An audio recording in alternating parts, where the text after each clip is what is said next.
हजुर पक्राउ त कसले गर्छ हेरौँ शासन माग्न नपाउन हाम्रै आन्दोलन भनेको सरकारले हामीले पक्राउ गर्छ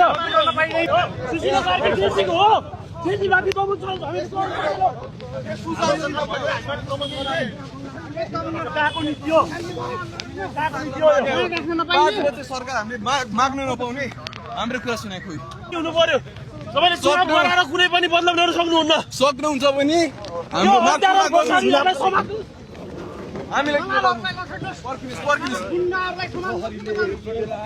हामीलाई त्यहाँ जान दिनुहोस् प्लिज हामीले मागेको तपाईँहरूको लागि पनि हो सबैको लागि हो यो चुनावको मात्र म्यान्डेट हो सरकारको जुन सरकारले पनि चुनाव गर्नै पर्छ हामीले चाहेको हाम्रो कुराहरूको चुनाव 82 मा सार्ने के आवश्यकता थियो भने के त्यसैको लागि सुनवाई हुनु पर्यो